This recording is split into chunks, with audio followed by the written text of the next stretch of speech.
Trevisan, com'è la situazione a Via Cairoli? È peggiorata rispetto all'ultimo periodo?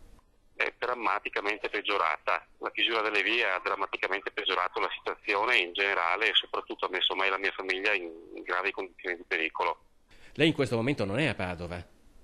No, sono stato a denunciare alcuni eventi che sono accaduti nelle ultime settimane dai carabinieri e questi si sono sostanzialmente dichiarati impotenti nell'immediato e mi hanno suggerito almeno per qualche giorno di lasciare casa.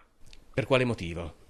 Ho subito numerose minacce e anche alcune aggressioni.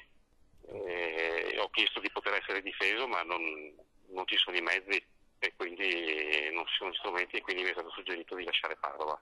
Quando le dicono che non ci sono mezzi, che cosa intendono?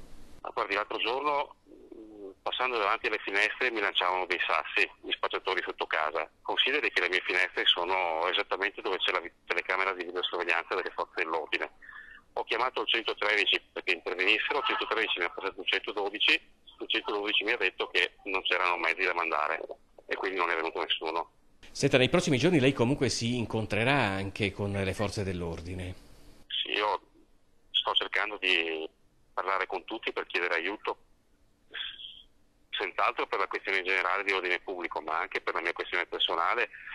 Io non vivo da solo, ho dei figli piccoli, c'è mia sorella con altrettanti figli piccoli e da buon padre di famiglia mi devo preoccupare prima di tutto della loro incolumità. Oggi io non mi sento affatto sicuro e non mi sento protetto.